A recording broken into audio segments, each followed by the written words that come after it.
Democrats in the United States are in crisis mode after President Biden's shaky debate performance. And today, the first sitting Democrat called on Biden to withdraw from the presidential race. Lloyd Doggett says Biden must make this painful decision and not deliver Americans Trump in 2024. With the race for the White House in full swing, the pressure on Biden to withdraw is real. So are these pleas landing?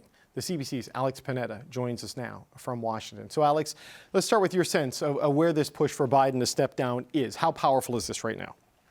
Yeah, so one thing, I learned covering the Chrétien-Martin feud up in Ottawa about 20 years ago is that, there's a difference between expressions of frustration and then a rebellion that reaches a tipping point where it becomes untenable for a leader to continue. And at some point, you hit that tipping point. I'm not saying we are there. What I'm saying is that for the first time since that debate performance last Thursday, I'm starting to think we may approach it. You just mentioned Lloyd Doggett of Texas saying what he said today, but he's not alone. There's a Democratic candidate in Colorado, the one who almost unseated Lauren Boebert 2 years ago, saying today that we can't go on like this. There's a Democrat in Maine, a sitting congressman, Jared Golden, who wrote an op-ed for the 4th of July predicting a Donald Trump victory this November, a sitting Democratic congressman, and saying he's okay with that, which is definitely not the standard party line. Yeah.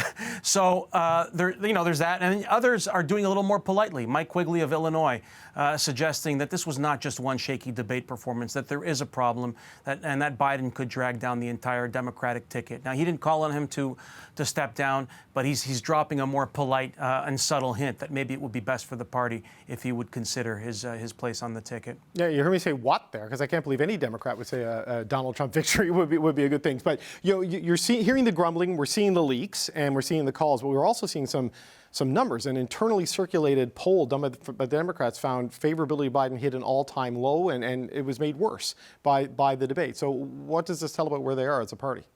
Sure. I'll get into the polls in a second, but just to revisit that Democrat who wrote the op-ed about Trump. Yeah, it was meant in the spirit of national reconciliation for the 4th of July, saying the country will be fine. But that's essentially the spirit in which that was written. But so now, speaking of these polls, so there's one from CNN today that shows Biden back 6 points behind Trump in a national horse race, which is terrible because, in the last two elections, what we've seen is Democrats have underperformed in swing states. So if he's back 6 points nationally, that's really, really bad. Perhaps more intriguingly, somebody from the Democratic Party would have leaked to Puck News here today an internal poll that was terrible for the Democratic Party, even worse than the CNN one. And that tends not to happen. People tend not to leak bad internal polls. So you have to ask what people's motivations are there. And that just shows Biden getting blown out of the water in swing states, like losing Michigan by, I think, 6 or 7 points. I don't have the numbers in front of me, but it was about that bad, and losing every swing state, and including some states Democrats don't tend to lose, including Virginia. So, I mean, that was obviously terrible for the president. What it showed is basically every alternative to Biden doing better against Trump, including marginally his vice president, Kamala Harris, who's not especially popular. But both in that CNN survey and in that purported leak from the Democratic Party one to Puck News, Harris does better than him. And that's notable because if there is a viable replacement for Biden, the easiest thing to do would be to give it to Kamala Harris, just in terms of pure mechanics, right? For a couple of reasons. The party bypassing an African-American vice president to name someone else would be potentially, catastrophic for them this fall. If African-American women don't turn out for the Democrats, I mean, it's game over for them. The second thing is just in terms of the campaign finance angle to it. There's the politics and there's the economics. The money raised by the Biden-Harris ticket belongs to Biden and Harris for their use in campaigns. If you ended up bypassing the two of them, that money would go presumably to a super PAC. It's not an efficient way to spend the money as it would if it belonged to the Democratic nominee. So it would make life easier in some ways to nominate Harris if Biden were not to be available. Now, we have no evidence that's going to happen. We don't have any evidence he's going to step down. This is entirely Biden's decision.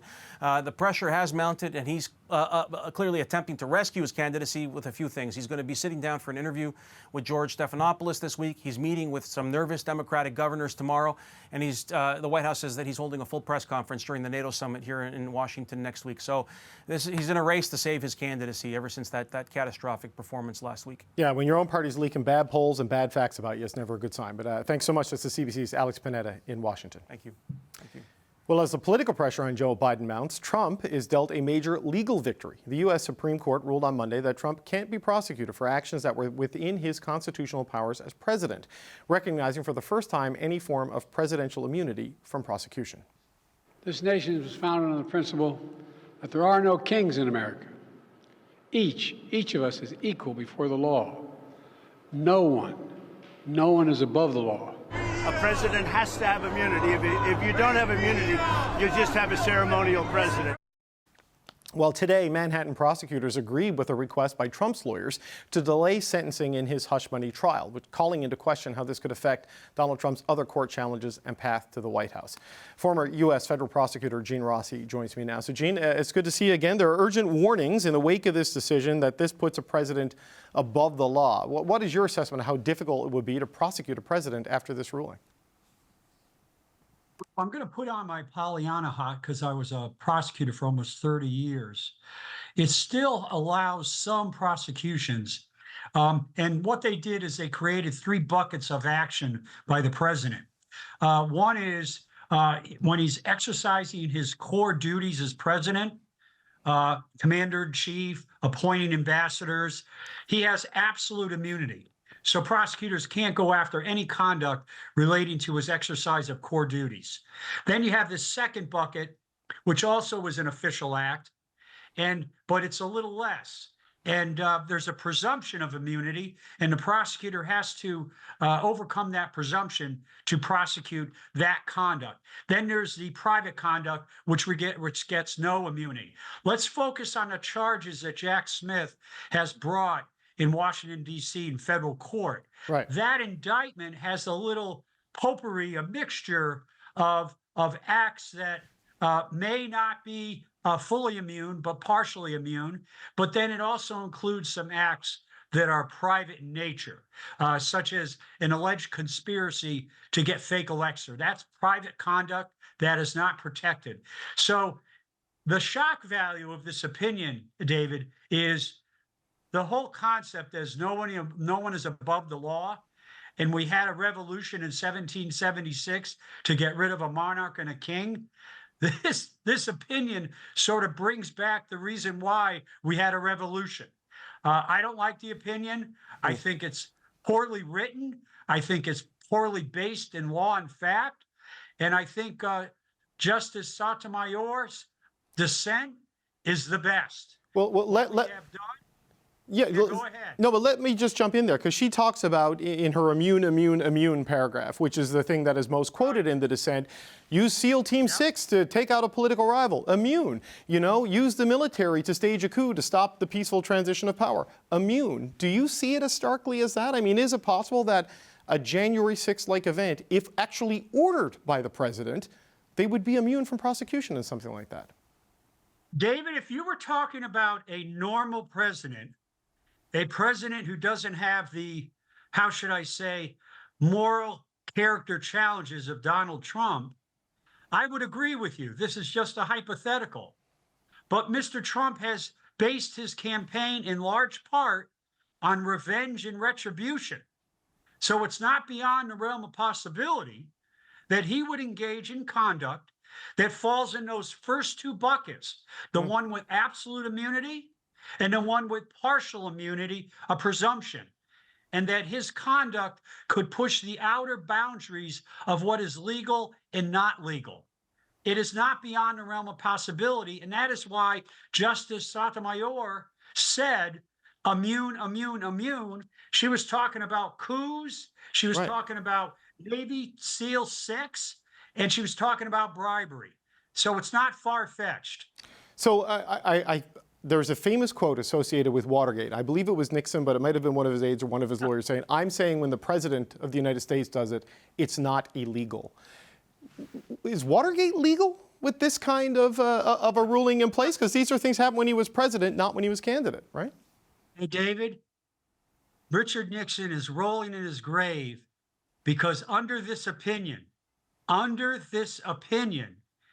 can make a strong argument that Richard Nixon did not need to resign, number one, and he didn't need to accept a pardon, because in a pardon involves the person admitting guilt Under this opinion, Richard Nixon could not have been prosecuted. You could have made a very good argument that what he allegedly did was within that first bucket, which gets absolute immunity, or at worst is in the second bucket that gets the presumption.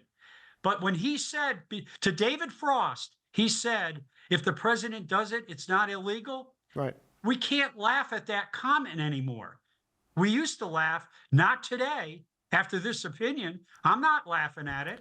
No, it's remarkable when you think about what former President Trump has said. He will be a dictator on day one, and the different things he has sort of vowed to do, and already what he's been convicted of. So when we last spoke, Trump had just been convicted of the 34 felony counts in New York. Now the sentencing on that is being delayed while they consider the impact of this particular ruling. Right. These were things he was convicted of that he did while he was a candidate, but some of the evidence comes from his time as president, and this ruling puts barriers on how that evidence can be used. Do you think the New York convictions are in jeopardy now based on what the Supreme Court ruled? No, and here's why. Most 99% of that conduct, almost all of it was private conduct. Right. He was writing checks on his personal checking account in the Oval Office. That doesn't make it an official act under any perverted analysis. The second thing is there was some evidence that the defense is arguing, Mr. Trump's attorneys are arguing, should not have been allowed in under this ruling. But the ruling of the Supreme Court talks about excluding evidence when you're looking at official acts, whether absolute immunity acts or what I call watered down absolute immunity acts. So the ruling does not apply to private conduct. So they can make any motion they want, but that dog won't hunt. That motion should be denied in a New York minute. Okay, it's going to be interesting to see where it goes, because we've already seen Trump's legal team saying even the fake electors, they consider that an official act. So somewhere a court's going to have to rule on that. But Gene Rossi, we appreciate your insight today. Thanks for joining us, sir. Thank you.